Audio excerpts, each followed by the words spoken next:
Stop wasting your yarn on projects you'll never finish. I'm about to show you crochet ideas that actually make sense for your skill level and won't end up in your closet collecting dust. Look, we've all been there. You buy this beautiful yarn, you're super excited, you start a project, and then 3 days later it's sitting in a bag somewhere because you got bored, or it was way harder than you thought. I've done this more times than I want to admit, and I'm pretty sure my unfinished project pile is taller than me at this point. But here's the thing, the problem isn't you. The problem is that most people pick projects that don't match what they actually want to make or how much time they have. And then they feel bad about themselves, like they're not good enough at crochet, when really they just picked the wrong project. So today, I'm going to give you a bunch of different crochet ideas that range from super simple to more advanced, and I'll tell you exactly who each project is good for. Whether you're just starting out and you need something that won't make you want to throw your hook across the room, or you've been crocheting for years and you want something that'll actually challenge you, I've got something here for you. Let's start with the absolute beginners. If you just learned how to chain and do a single crochet, you need projects that are going to build your confidence without making you feel overwhelmed. The best thing you can do right now is make a simple dishcloth or washcloth. I know, it sounds boring, but hear me out. A dishcloth is basically a square. That's it. You chain however many stitches you want, and then you just keep going back and forth until it's square-shaped. You can't really mess it up, and when you're done, you have something you can actually use. Plus, if you make a mistake, who cares? It's a dishcloth. Nobody's going to inspect your stitches while they're washing dishes. Another great beginner project is a simple scarf. Not one of those fancy ones with patterns and color changes, just a long rectangle.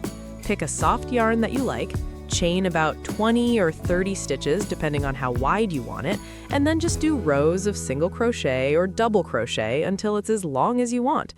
The best part about a scarf is that you can work on it while watching TV and you don't have to think too hard about it. And if you mess up a stitch here or there, it's going to be wrapped around your neck where nobody can see it anyway. Now, if you've made a few things and you're comfortable with basic stitches, you're ready to try something a little more interesting. This is where granny squares come in.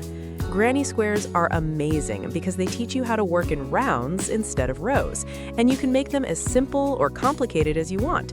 Start with a basic granny square pattern. Just look up a tutorial because they're everywhere. Once you know how to make one square, you can make a bunch of them and sew them together into a blanket or a bag or whatever you want.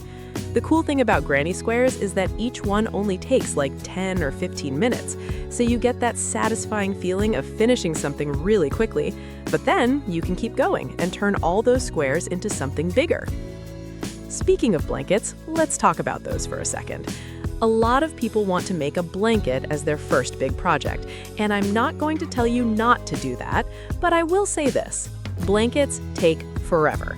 Even a small blanket is going to take you weeks or even months if you're just doing it casually. So if you want to make a blanket, pick a simple stitch pattern and make peace with the fact that it's going to be a long journey. The easiest blanket to make is honestly just rows of double crochet. Chain a bunch of stitches, like 200 or however wide you want your blanket, and then just do rows of double crochet until it's long enough. Use a chunky yarn and a big hook so it works up faster. Trust me on this, if you use thin yarn for your first blanket, you're going to be working on that thing until next year. Okay, let's move on to some smaller projects that are really satisfying to make. Coasters are great because they're quick, they're useful, and you can experiment with different stitches and patterns without committing to a huge project. You can make a set of 4 or 6 coasters in an evening. They also make really good gifts because everyone needs coasters, and homemade ones are way nicer than the ones you buy at the store. Another small project that's really fun is a headband or ear warmer. These are perfect for using up leftover yarn, and they work up really fast. You basically just make a rectangle that's about 4 inches wide and long enough to go around your head, and then you sew the ends together. Some people like to add a little twist in the front or a button detail, but you don't have to. A plain headband is still cute and functional.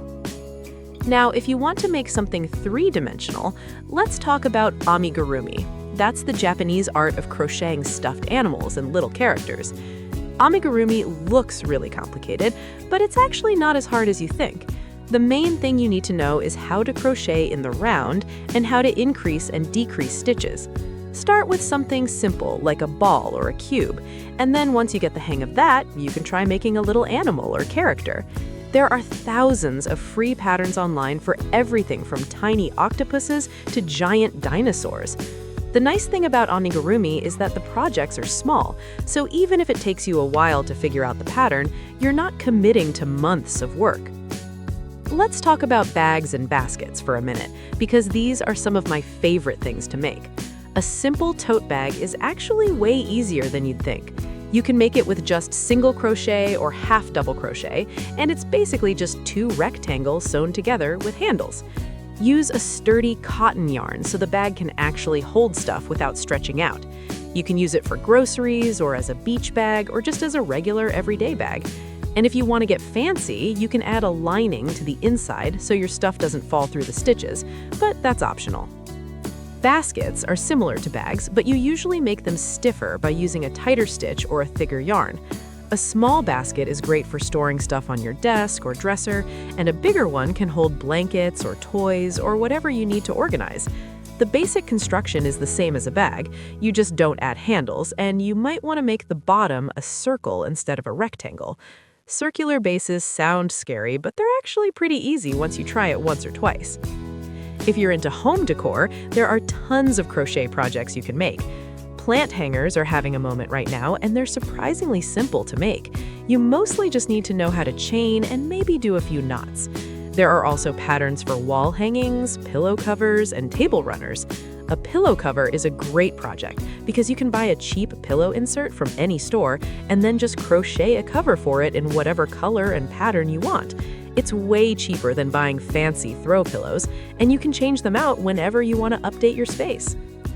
Now let's talk about wearable items beyond scarves. Beanies are a really popular crochet project, and they're actually not that hard. You work in the round, starting from the top of the hat, and then work your way down. The tricky part is getting the sizing right, but most patterns will tell you exactly how many stitches you need for different head sizes. Once you've made one beanie, you can make a million of them in different colors and give them as gifts, or sell them, or just have a different hat for every day of the week.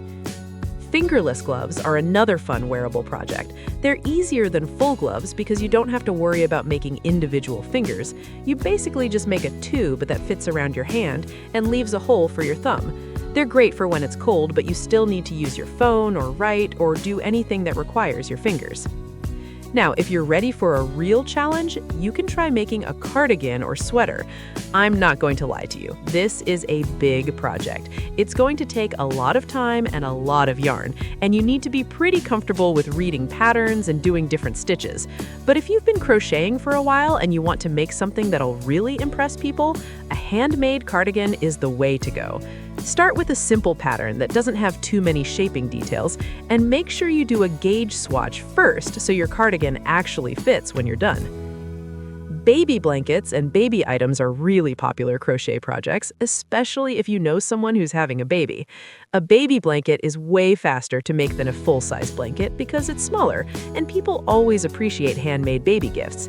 You can also make little booties, hats, and stuffed animals for babies.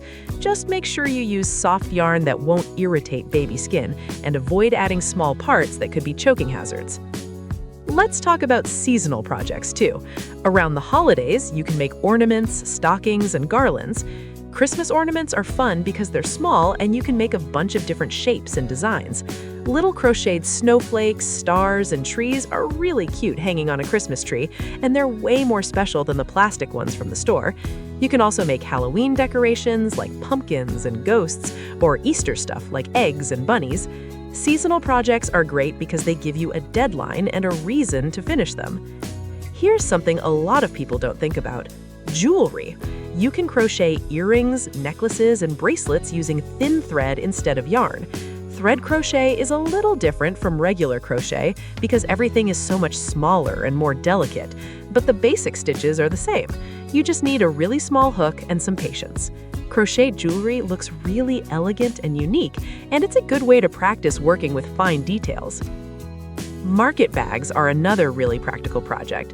These are bags with an open mesh design that you can use for shopping or carrying produce.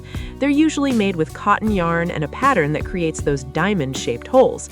Market bags are trendy right now, and they're better for the environment than plastic bags, so you can feel good about using them.